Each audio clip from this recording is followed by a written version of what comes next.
Hello दोस्तों, एक बार फिर से मैं राजीव शर्मा आपके सामने और एक नए आसन के साथ में। जैसा कि मैंने शुरू से आपको ध्यान में कराया कि सूर्य नमस्कार से हमने प्रारंभ किया था, बढ़ते बढ़ते हमने 11-12 आसन कर लिए हैं और अब मैं आपको एक और आसन करने वाला हूँ आपके सामने में, और जिसका नाम है सुप्त वज्रासन। सुप्त वज्रासन नाम क्यों है? क्योंकि वज्रासन में अपने को लेटना है और इसके क्या लाभ है वो आसन करने के बाद में ध्यान में करेंगे। तो पहले देख लेते हैं करना कैसे, उसके बाद में इसके लाभों के बारे में चर्चा करेंगे। तो देखेंगे एक बार कैसे करना है। अपने को वज्रासन में बैठना है। पहले तो ये वज्रासन में हम बैठे हैं, दोनों एड़ियां आप देख रहे हैं, दोनों एड़ियों के बीच में पैर के पंजे इस प्रकार से जमीन पर, दोनों एड़ियों के बीच में हम बैठेंगे, दोनों घुटने जुड़े हुए। और करना क्या है, बहुत आराम के साथ में पीछे जाना है, यानी कि झटके के साथ नहीं जाना है, बहुत आराम के साथ में जाना है, यानी अपनी हथेलियां अपनी कोहनियों की मदद से पीछे जाना है। देखेंगे कैसे जाएंगे, एक बार देखिए, बहुत आराम से।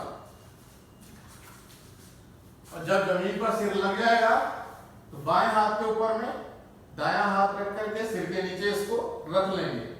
यहाँ अपनी सामान्य रूप से श्वास लेते रहेंगे और ये घुटने जो है जोड़ के रखने हैं। कई बार क्या होता है वैसे खोल लेते हैं, वो सही स्थिति नहीं है, ये घुटने जोड़ के रखने हैं, तभी इस आसन का पूरा लाभ अपने को मिलेगा।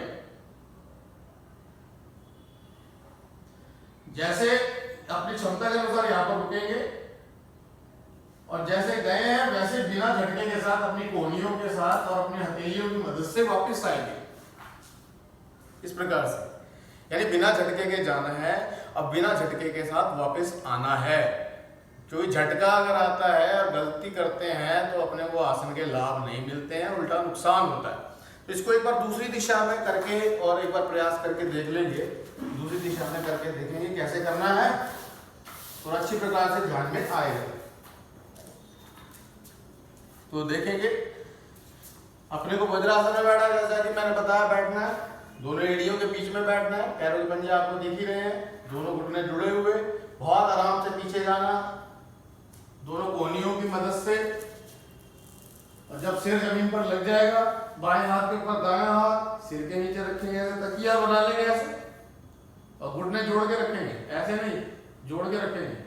श्वास सामान्य रूप से चलता रहेगा, अपनी क्षमता के अनुसार इस स्थिति में रुकेंगे। इस आसन की अंतिम स्थिति है और आराम से ही, बिल्कुल आराम से धीरे से वापस आएंगे बिना झटके के साथ में। तो दोस्तों ये था अपना सुप्त वज्रासन। अब बात कर लेते हैं इसके लाभों की, इसके क्या क्या अपने को फायदे हैं। देखिए दोस्तों, जब हम आसन में इसमें पूरी स्थिति में होते हैं, पूर्ण स्थिति में होते हैं, तो अपनी एक वेगस नाड़ी रहती है, उसके ऊपर का सीधा असर पड़ता है। उससे क्या होता है, रक्त का संचार हृदय की तरफ तेजी से बढ़ता है। उसके कारण से अपने हृदय की जिनकी गति बहुत बढ़ जाती है वो सामान्य हो जाती है। उच्च रक्तचाप, जिसे हम हाई ब्लड प्रेशर कहते हैं, वो इससे फिर समाप्त होता है।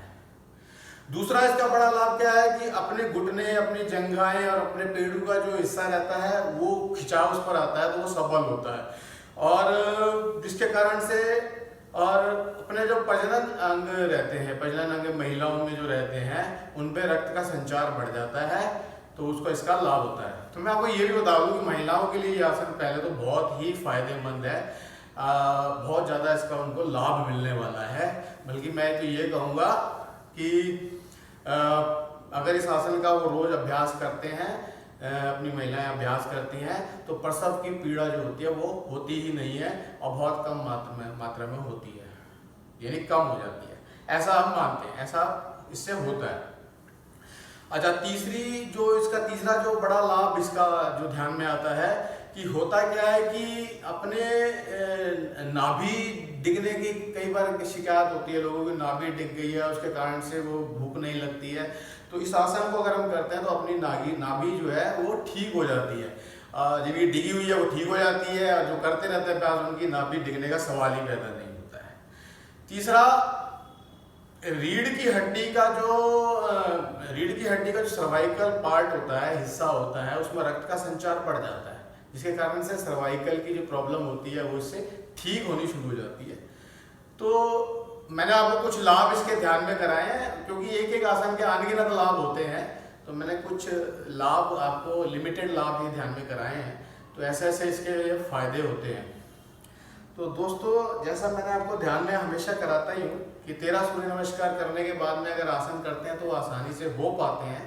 तो 13 सूर्य नमस्कार ये आसन करेंगे तो अपने को पूरा पूरा इसका लाभ मिलने वाला है। जैसा कि मैं हमेशा कहता ही हूँ, योग के साथ में रहेंगे तो अपने को कोई बीमारी नहीं होने वाली है।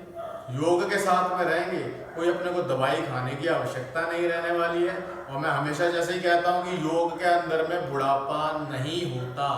तो योग के अंदर में कोई बुढ़ापा नहीं होता इसलिए कि बाल सफेद हो जाते हैं, वैसा नहीं। क्योंकि बेशक शारीरिक स्थिति में परिवर्तन आता है, लेकिन हृदय हमेशा जवान रहता है। इंसान अपने को अंदर से जवान महसूस हमेशा करता है। ये योग की उपलब्धि है दोस्तों।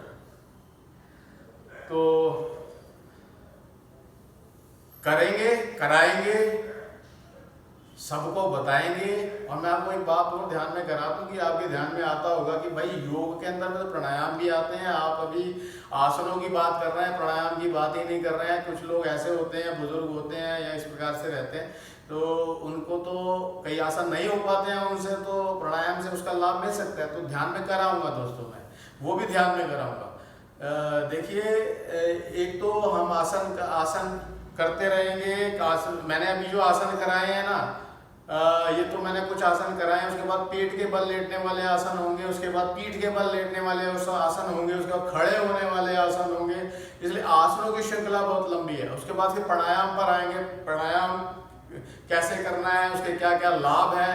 और उसके बाद हम जैसे जैसे अपने को आगे बढ़ाएंगे सीरीज में, तो मैं आपको ध्यान में कराऊंगा कि किस बीमारी के लिए कौन से आसन प्राणायाम रहेंगे। जैसे कमर दर्द है, कमर दर्द में कौन से आसन प्राणायाम रहेंगे, या कोई सिर में दर्द रहता है, या सर्वाइकल की प्रॉब्लम है, उसमें कौन से आसन प्राणायाम रहेंगे। ऐसे बहुत सारी बीमारियां रहती हैं अपने शरीर के अंदर में, उनके लिए क्या आसन प्राणायाम रहेंगे और किन से उसको दूर किया जा सकता है, इसके बारे में भी धीरे धीरे जैसे जैसे हम अपनी इस श्रृंखला को बढ़ाएंगे आसनों की, और उसके बारे में जानकारी लेते रहेंगे।